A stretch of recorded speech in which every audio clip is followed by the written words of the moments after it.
अपने जैसे आप सभी दोस्तों को गीत सी गीता का सुरीला सा सलाम। तो दोस्तों मैं फिर हाजिर हूँ आपके सामने अपनी एक नई कविता के साथ। और हम कविता शुरू करें उससे पहले मूड बनाते हैं। तो मूड बनाने के लिए करना है कुछ काम, और क्यों ना सुने कोई कविता लेकर प्रभु का नाम। तो प्रभु का नाम लेते हैं और कविता शुरू करते हैं, और जानेंगे ये भी कि कौन है जो कविता के माध्यम से आज अपने दिल की बात बताना चाहते हैं। तो ये कोई है जो मिस्टर परफेक्ट हैं, जो मन के किसी कोने से अवतरित हुए हैं और मन के ही किसी कोने में छुपे हुए और सहमे बैठे हुए मिस्टर बेचारे को कुछ समझा रहे हैं। तो देखते क्या समझा रहे हैं, क्या बता रहे हैं, क्या है इनके पास शेयर करने के लिए, गौर फरमाइए। कहते हैं, तुमने ना खुद को स्वीकारा तो कौन तुम्हें स्वीकारेगा। तुमने ना खुद को स्वीकारा तो कौन तुम्हें स्वीकारेगा। तुमने जो खुद को धिक्कारा तो कौन तुम्हें पुचकारेगा। तुमने जो खुद को धिक्कारा तो कौन तुम्हें पुचकारेगा। तो आगे कहते हैं, तुम लगते किसके कौन यहाँ। तुम लगते किसके कौन यहाँ, कोई रिश्ता जरिया या परछाई। तुम लगते किसके कौन यहाँ, कोई रिश्ता जरिया या परछाई। क्या रुका यहाँ तेरे बिन रे, क्या रुका यहाँ तेरे बिन रे। दुनिया यूं ही चलती आई। आज पहिया तूने खींच दिया, कोई और कल धक्का मारेगा। आज पहिया तूने खींच दिया, कोई और कल धक्का मारेगा। तुमने भी खुद को, तुमने ना खुद को स्वीकारा तो कौन तुम्हें स्वीकारेगा। तुमने जो खुद को धिक्कारा तो कौन तुम्हें पुचकारेगा। तो कहते कि पहले तुम ही खुद को एक्सेप्ट कर लो, दूसरों की कोई बात ही नहीं है। और ये बड़ी अद्भुत बात है कि जब तुम अपने आप को स्वीकार कर लोगे, एक्सेप्ट कर लोगे, तो तुम दूसरों को सोचोगे ही नहीं कि दूसरा ये काम करे, क्योंकि एक ही की जरूरत होती है एक्सेप्ट करने की, वो तुम खुद हो। और कहते हैं जो दूसरों पर फोकस किया है इतना, तो हो क्या तुम उनके, कोई रिश्ता हो उनके लिए, कोई जरिया हो, कोई सीढ़ी हो, कोई इमेज हो, परछाई हो। पर ये सारी चीजें बदलती रहती हैं, बदलती रहेंगी। और इसमें अगर अपने आप को ढूंढोगे, आइडेंटिफाई करोगे, तो तुम्हें भी लगेगा कि क्या हो रहा है मेरे साथ, कुछ ऐसा हो रहा है जिसमें मेरा बस नहीं है। क्योंकि ऑब्वियसली तुम्हारा बस नहीं है, क्योंकि जब दूसरों को देखकर ही अपने आप को करते रहोगे चेंज, तो दूसरे तो बेचारे जैसे तुम बदल रहे हो हर वक्त वो भी बदल रहे हैं, तो बड़ा मुश्किल हो जाएगा। दुनिया की ज्यादा चिंता करने की जरूरत नहीं क्या हो रहा है, क्योंकि दुनिया तब से चल रही है जब तुम नहीं थे, और तब तक चलेगी, हमेशा चलती रहेगी। तुम नहीं होगे तो भी चलेगी। तो ज्यादा दुनिया के बारे में सोचने की जरूरत नहीं है। आज जो कर लिया है वो कल कोई और करेगा। अपने आप को ये मानने की जरूरत नहीं है कि भाई तुम्हारे बगैर ये चीज होगी ही नहीं, हमेशा से होती आई है और हमेशा होती रहेगी। इसलिए अपने आप को ये मुगालफे में रखने की जरूरत नहीं है कि तुम बहुत इंपॉर्टेंट हो। आगे क्या कहते हैं, आगे सुनते हैं। कहते हैं, अपनी हद में बस रह ले तू, अपनी धारा में बह ले तू। अपनी हद में बस रह ले तू, अपनी धारा में बह ले तू। ये दुनिया तुझको दिखती है जब तक ये आंखें खुलती हैं। ये दुनिया तुझको दिखती है जब तक ये आंखें खुलती हैं। कर ले तू अपनी मनमानी, कर ले तू अपनी मनमानी, ये सांसें जब तक चलती हैं। दुनिया को गर तू जीत भी ले, दुनिया को गर तू जीत भी ले, फिर भी तू बाजी हारेगा। दुनिया को गर तू जीत भी ले, फिर भी तू बाजी हारेगा। तुमने ना खुद को स्वीकारा तो कौन तुम्हें स्वीकारेगा। तुमने जो खुद को धिक्कारा तो कौन तुम्हें पुचकारेगा। तो बोलते अपनी धारा में बह लो, अपनी हद में रह लो। इसका क्या मतलब है?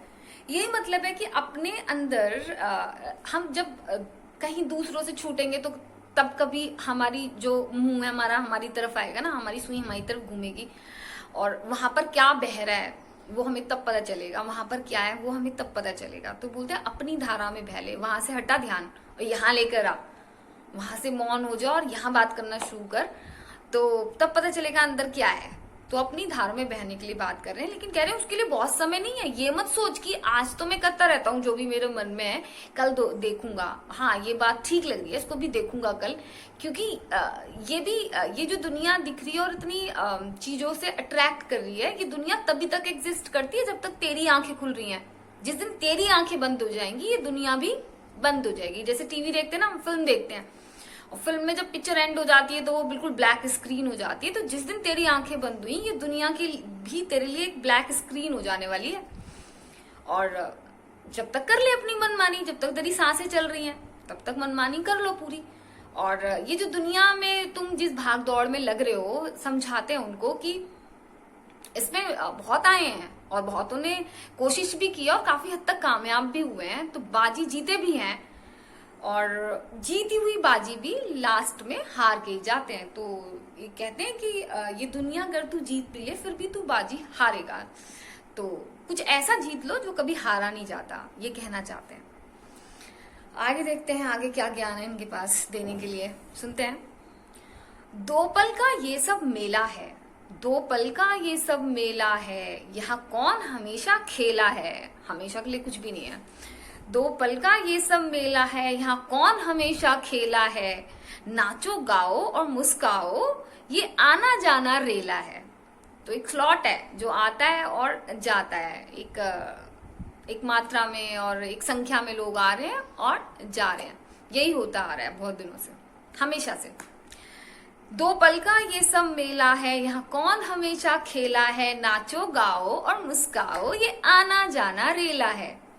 अपने हिस्से की कविता रच, अपने हिस्से की कविता रच और खुद को वाहवाही दे दे। अपने हिस्से की कविता रच और खुद को वाहवाही दे दे। जो मन में तेरे दिखता है तू उसको कलम सिहाई दे। वो माझी तुझे बना के ही तेरी नैया पार लगाएगा। वो माझी तुझे बना के ही तेरी नैया पार लगाएगा। तुमने ना खुद को स्वीकारा तो कौन तुम्हें स्वीकारेगा। तुमने ना खुद को, तुमने जो खुद को धिक्कारा तो कौन तुम्हें पुचकारेगा, तो कौन तुम्हें पुचकारेगा। तो कहते हैं कि यहाँ सब लोग आते जाते रहते हैं और जितना तुम्हारा टाइम है उसमें अपने पूरे मौज मस्ती कर लो, नाच लो, गा लो। और ये कविता रच की बात जहां तक है तो बोलते हैं कि जब तुम अपने अंदर जाओगे तो तुम्हें पता चलेगा वहां कुछ है, तो वहां जो है उसको निकालो अपने हिसाब से, अपनी क्रिएटिविटी जो तुम्हें लगता है कि हमें ऐसे करना है, उसको फुल एंजॉयमेंट के साथ कि सिर्फ वो करना है, उसका कोई उद्देश्य ना हो, उसका कोई गोल ना हो कि इसलिए करना है, बस करना है तो करना है, बस करना ही एम और उद्देश्य हो। ऐसा क्या है आपके अंदर, उसको कर लो, वही कहते हैं। और कहते हैं कि ये माझी को भी दूसरों में देखने की जरूरत नहीं है, क्योंकि वो दूसरे कभी नहीं हो सकते। वो अपने माझी आप ही हो सकते हो, क्योंकि वो जो है हायर इंटेलिजेंस, वो जो अंदर के मिस्टर परफेक्ट हैं, वो बोलते हैं कि माझी तो तुझे ही बनाऊंगा मैं, क्योंकि मैं अपने सर पे जीत का सेहरा या हार का ठीकड़ा नहीं पड़वाता हूँ। मैं जो भी करता हूँ वो जो दूसरों के हाथ से ही होता है, जो भी होता है। तो माझी तो तुझे ही बनाऊंगा, लेकिन माझी बनने के लिए जब तू तैयार होगा तो बनाऊंगा। और वो तैयार हम तभी हो सकते हैं, उसकी पहली स्टेप क्या है, पहली सीढ़ी का पहला कदम क्या है, वो है एक्सेप्टेंस। तो बोलते हैं कि खुद को एक्सेप्ट करो, तब वहां से तुम्हारी वो यात्रा शुरू होगी और होना जो है वो तुम्हारे थ्रू ही होना है। तो ये था आज का ज्ञान। मिस्टर परफेक्ट हैं तो हमेशा ज्ञान ही देते रहते हैं, और जिनके अंदर बहुत कुछ घूमता रहता है वो बाज नहीं आते बोलने से या ज्ञान देने से, लेकिन ये उनकी इच्छा है, ये उनकी खुशी है, वो देते हैं। बाकी हमारी जिंदगी में किस चीज की जरूरत है ये हमसे बेहतर कोई नहीं जान सकता, तो वो हम वही करेंगे। लेकिन सुनना क्या है कि सबसे ज्यादा बड़ा फॉर्म है किसी को रेस्पेक्ट देने का, तो वो तो करते रहना चाहिए। बाकी हमें अपनी लाइफ में क्या करना है ये हमसे बेहतर कोई नहीं जानता है। तो ये थी आज की कविता, उम्मीद करती हूँ आप सबको अच्छी लगी होगी, और फिर मिलेंगे एक नई कविता के साथ। तब तक आप सभी खुश रहिए, स्वस्थ रहिए, मस्त रहिए। Thank you.